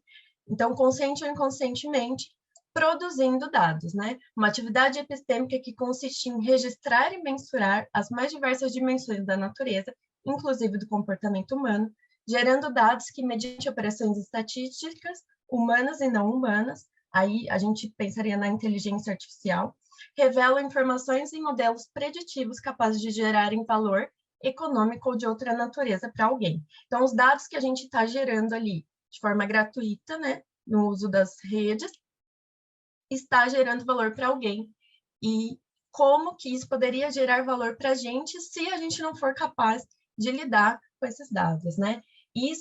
Esse processo faz parte da época que a gente está vivendo, chamado Big Data, né? Por que Big Data? Aí eu trago um comentário de Pena, né? Que é um verdadeiro armazenamento de dados em quantidade extremamente gigantesca, incapaz de ser realizado por meios manuais e sem a utilização de tecnologia, em especial a internet. Frisa-se, inclusive, que é tão grande o número de dados colhidos e cresce exponencialmente que apenas uma parcela pequena dele consegue ser analisada. Então, quando a gente tem toda essa quantidade de dados, né, pensando em dados numéricos, né, que não são ali ainda um texto, uma informação, e a gente consegue analisar só uma pequena parte daquilo, isso pressupõe já uma seleção. E essa seleção, feita por um humano, ou seja um algoritmo que foi programado por um humano, começa a passar por uma subjetividade. Então, apesar dos dados serem sempre associados com algo, um fato e ponto, né? Quando a gente tem essa grande quantidade, precisa fazer uma seleção, começa aí um processo de autoria sobre isso. E a partir do momento que a gente faz a seleção dos dados, né? Aí a gente caminha para visualização de dados, para conseguir tornar isso visível e analisado. Diante disso, né? Desse contexto e da necessidade de interpretar esses textos, a gente está diante de um letramento, uma prática que aí eu trago a definição do letramento de dados e logo em seguida letramento crítico de dados, que é onde a gente se aproxima mais da linguística aplicada. Essa primeira definição aqui é do DataPop, né? Um grupo de pesquisadores de Harvard, que junta cientistas de dados, pesquisadores da área da computação, estatística, para justamente falar de uma maneira social sobre o letramento de dados, mas nenhum pesquisador da área da linguística aplicada. E aí começam os desafios dessa pesquisa. Como a gente vai produzir material para esse texto que está fazendo cada vez mais parte do cotidiano, sendo que, historicamente, ele é apropriado por outras áreas, né? Por áreas das exatas e da tecnologia. Mas, partindo daí, então, né? A definição de letramento que eles apresentam é o desejo e habilidade de engajar-se construtivamente na sociedade através de ou a respeito de dados. Então, pressupõe uma visão do trabalho com os dados, desde como esses dados vão ser gerados, onde eles vão ser armazenados, como eles vão ser selecionados, para quê, qual grupo, né, vai ser interessante eu colher esses dados, como vai ser colhido e o que eu posso fazer com isso. Então, vem enxergar todo esse processo de letramento de dados. E aí, o Busato e Torres vão trazer um teor mais crítico para esse letramento, que é, assim como ambicionamos que um cidadão saiba ler coisas nas entrelinhas de uma notícia de jornal, ou leia desconfiado, no bom sentido, de cada escolha feita pelo redator, devemos achar maneiras de tornar o letrado em dados disposto e apto a interpretar os dados e as visualizações e narrativas de dados como produções discursivas e não signos transparentes, né? Que aí está justamente o fato de que todo cidadão, né, a partir do momento que está nesse contexto do Big Data, das visualizações no jornal, precisa lidar com isso sem ter que ser um expert dos algoritmos e da computação e de tudo isso, mas como que ele vai conseguir interpretar esse texto enxergando, né, como algo passível de subjetividade, como algo discursivo e não apenas uma imagem ou 100% verdadeiro, porque é uma visualização de dados. Na definição do DataPop, né, eles elegem 4 pilares do letramento de dados, e a visualização é um desses pilares, que é o que a gente focou nessa pesquisa, né, porque ela é o veículo que torna possível a análise desses dados que foram selecionados. E aí, a necessidade de se aproximar desse texto. E aí, novamente, a dificuldade da pesquisa, que como esse objeto é apropriado muito por outras áreas, a gente, quando procura uma tipologia, dificilmente encontra algo já relacionado ao ensino, à educação, à prática da língua materna, né? Aqui eu tive contato com algumas tipologias de áreas distintas, né? Essa primeira de Here et al. Aqui, que é da ciência da computação. Então, vai trazer muito como as visualizações são feitas, né? Com base em como os dados são gerados, em quais algoritmos são utilizados. Outra da tecnologia também, gestão e sistema de informação. E aí, aqui, a tipologia que mais se aproximou do nosso contexto das visualizações no jornalismo e na mídia foi a de Kirk, que é que é da área de design de informação, e ele vai trazer uma série de exemplos de tipos de visualizações, mas fazendo um recorte, né, em grupos, com base no propósito comunicativo daquela visualização. Então, ele separa em 5 grandes grupos, né? Então, para quando eu quero comparar categorias, quando o meu objetivo é avaliar hierarquias e relação de parte para o todo, quando o meu objetivo é exibir mudanças ao longo do tempo, ou quando é localizar conexões e relacionamentos, e, por fim, mapear dados geoespaciais. Então, a gente tem uma infinidade de tipos de visualizações, mas que podem ser agrupados nesses propósitos comunicativos.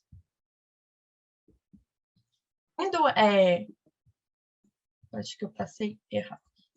Então, uma base, né, para se aproximar desse objeto, então, quais são os tipos, como que é a cara desse texto, né? A partir disso, a gente voltou a olhar para a BNCC, procurando quais brechas a gente poderia encontrar para trabalhar esse texto em sala. E aqui eu trago 2 exemplos de habilidades que eu destaquei, considerando que podem haver outras nesse mesmo contexto do jornalismo e da mídia. Licença, eu vou tomar um pouquinho de...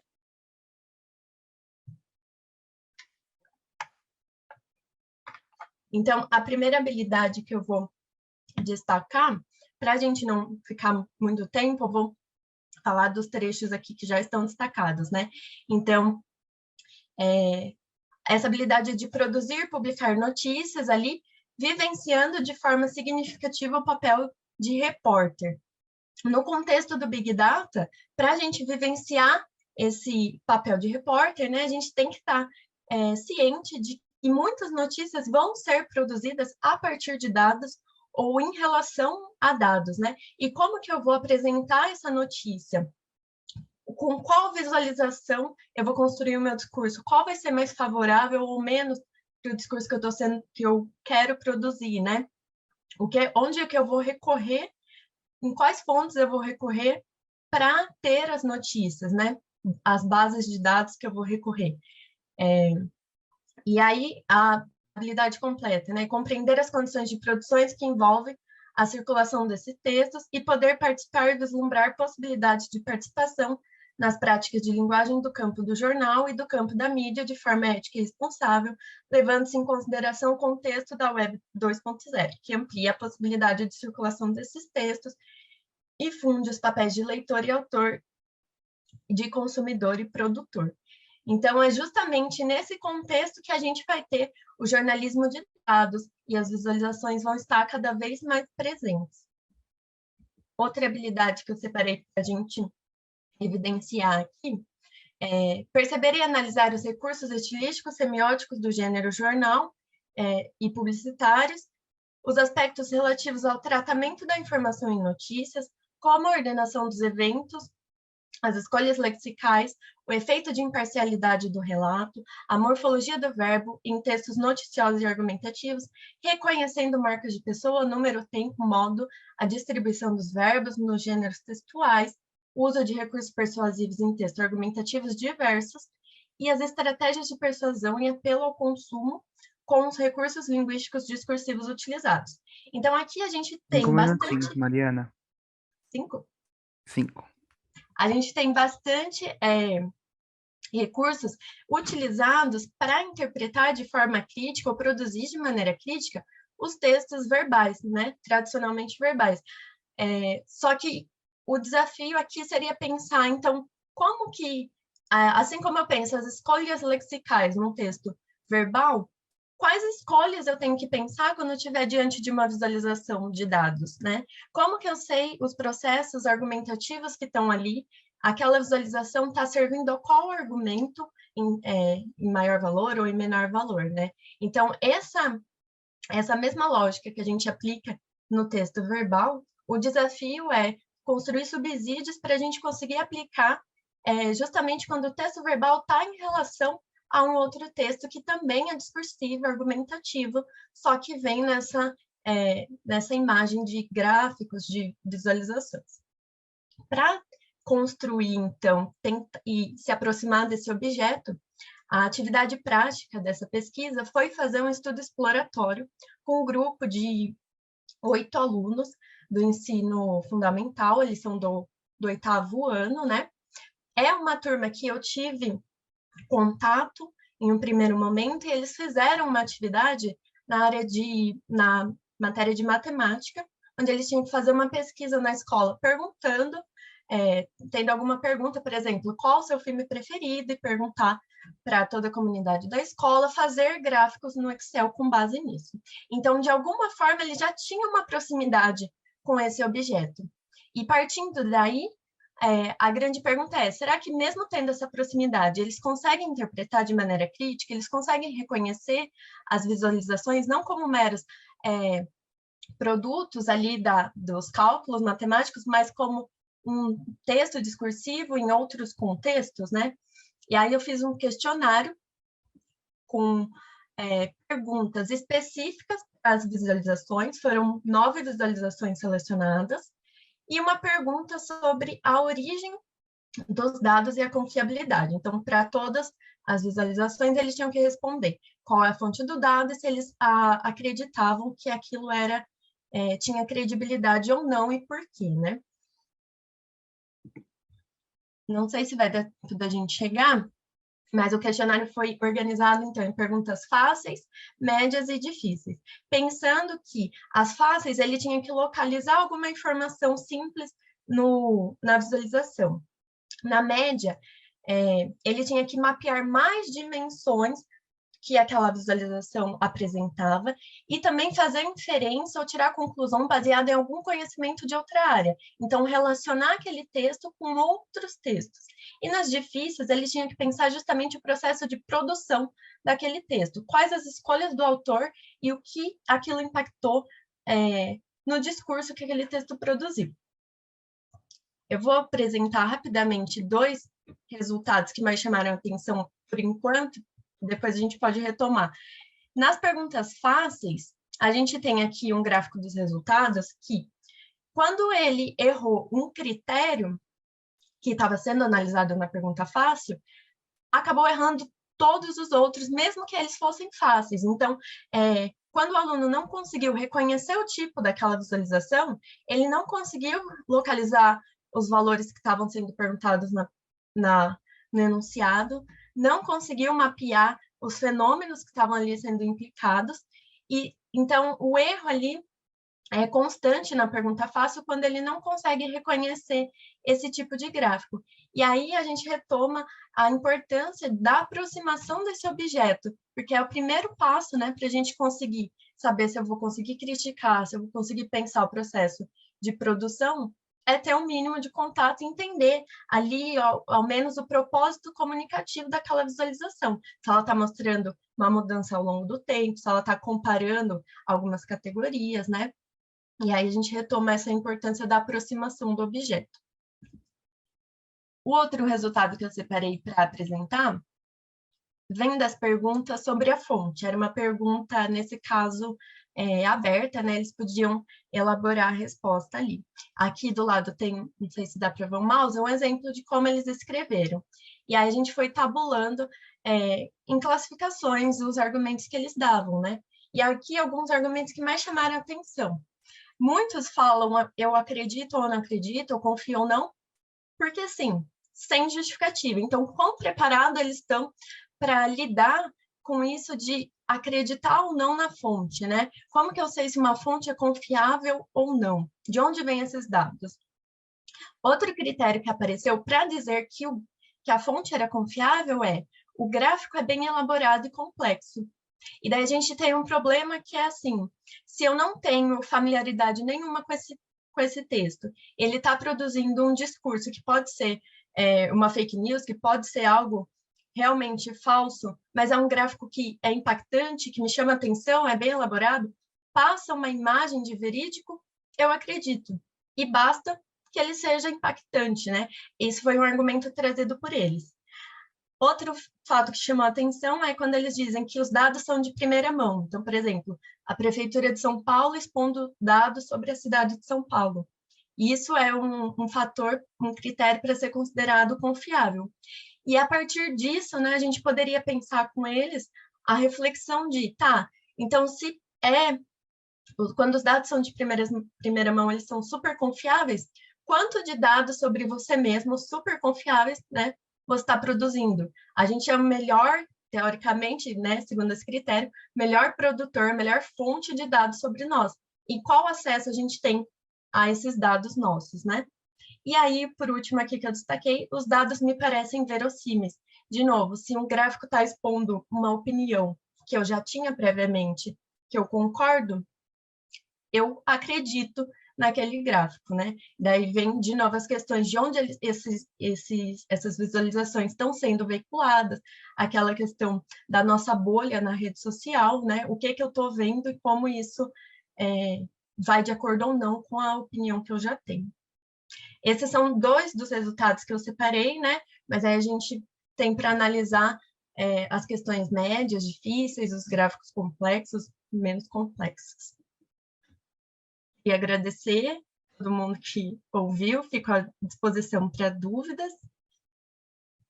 Muito obrigada. Obrigado, Mariana, por esse excelente trabalho. Temos 7 minutinhos para discussão, tá? Mas foi, assim, um trabalho que me chamou a atenção desde a leitura do resumo e aproveito que é o último a ser apresentado hoje para destacar algo que eu coloco como destaque da noite, assim. De vocês apresentarem no trabalho de vocês, eu acho que é muito forte, principalmente considerando que a gente está numa mesa de ensino de língua portuguesa, essa relação direta com a Base Nacional Comum Curricular. Isso apareceu no teu trabalho, apareceu no trabalho da Esther, apareceu no trabalho das meninas ali, Clara, Laura, né, apareceu no trabalho delas também. O do John não tinha muito essa relação, então acabou não aparecendo, mas isso não faz com que o trabalho não seja importante, é também um trabalho maravilhoso.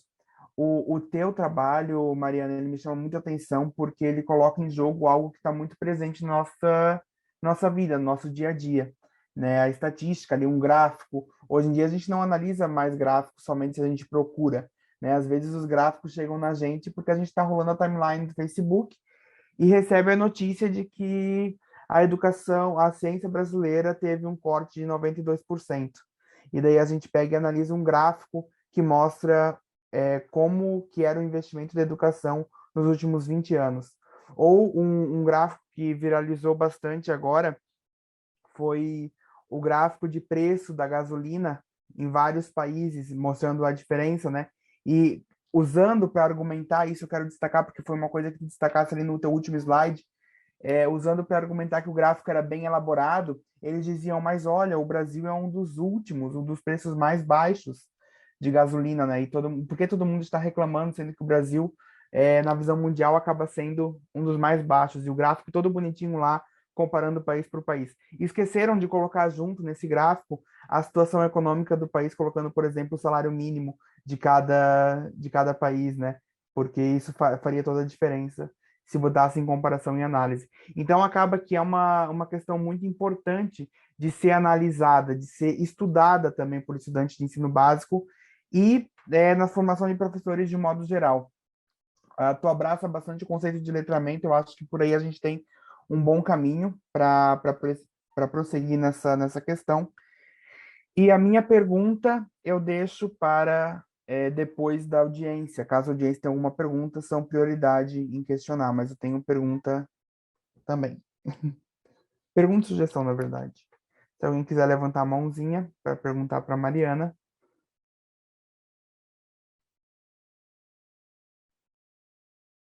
Bom, eu acho que essa é a deixa, então, para eu fazer a minha pergunta.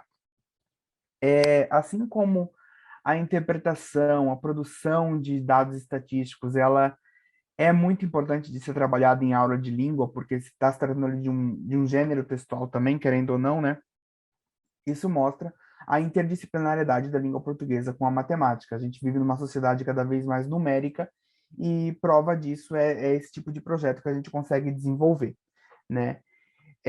A minha pergunta para ti é a seguinte: tu já pensasse em alguma forma de olhar não esses dados somente através de pesquisas de outras áreas, como, por exemplo, qual filme você gosta ali na aula de matemática, né? Ou dados que aparecem, que acabam aparecendo em grandes corpos, como analisar o número de mortes do coronavírus após a vacina, se isso diminuiu, como é que impactou, enfim.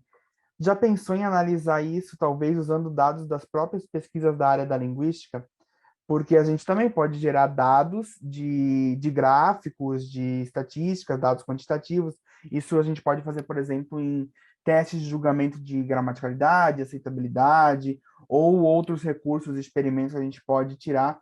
E eu acho que seria mais importante trabalhar com isso, fica até uma sugestão, porque isso valorizaria a nossa linguística enquanto uma ciência desde a educação básica, né? Colocaria os alunos ali para ver, poxa, olha só, não é só os biólogos que fazem ciência, não são só os matemáticos que lidam com os números, os linguistas também fazem isso.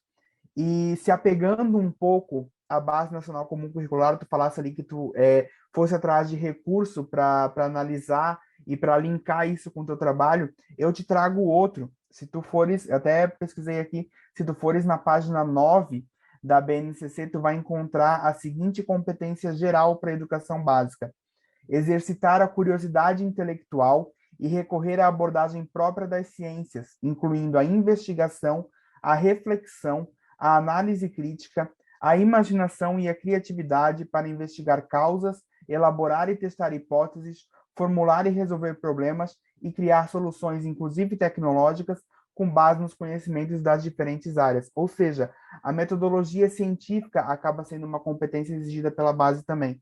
E trabalhar isso na língua portuguesa seria muito interessante. Queria saber se você já pensou sobre isso, se já refletiu sobre esse aspecto. Obrigada, Vitor, pelo comentário.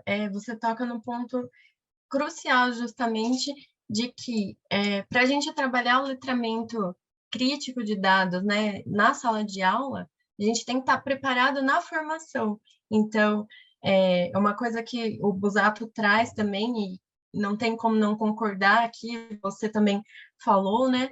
A gente, como profissional pesquisador, ainda também precisa construir esse letramento crítico de dados na própria academia, né? Então, quantos trabalhos a gente conseguiria fazer com mais dados ou com um letramento melhor nos dados, tanto pensando no ensino, quanto para qualquer área, né, da linguagem. Então, é justamente esse ponto que o letramento crítico de dados é uma habilidade que tem que ser desenvolvida, eu falo, né, como estudante da licenciatura, pesquisadora, professora, para a gente conseguir olhar para os alunos e também passar justamente isso, né? A linguística é também uma ciência, a aula de língua portuguesa é ciência, a gramática é ciência, não foi uma regra que eu inventei, né?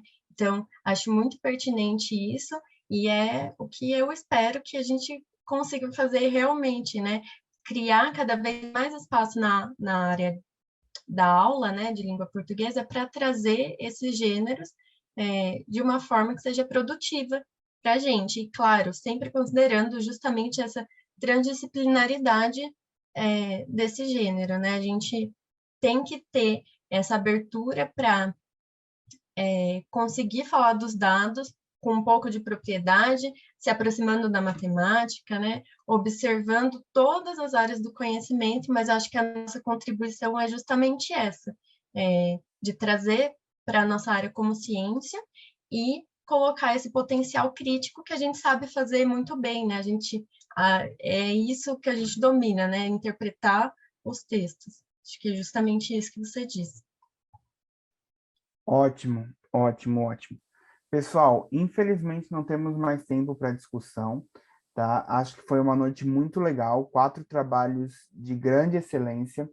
Acho que 4 trabalhos que mostram a capacidade de vocês, graduandos e graduandas, no mundo científico, no mundo acadêmico, porque foram trabalhos bem apresentados, trabalhos bem fundamentados, pesquisas importantíssimas para a gente dialogar, colocar a academia e a sociedade em diálogo, né? Isso é muito importante, considerando o curso que a gente vem estabelecendo aqui. Parabenizo a todos, agradeço muito a organização do evento pelo convite de poder estar aqui hoje debatendo o trabalho, acho que foi muito legal, aprendi muito com vocês, então aqui eu vejo o professor Aquiles, não vejo a professora Cíntia, mas muito obrigado, professor Aquiles, pelo convite, tá? Agradeço demais, acho que foi muito legal. E parabéns a todos os trabalhos. Eu é que agradeço, Vitinho, por ter aceito o convite da Coordenadoria de Letras, organizadora dessa 17ª edição do CEPEG, por ter vindo a brilhantar a noite, debatendo com tanta precisão e preciosidade também o trabalho dos nossos alunos.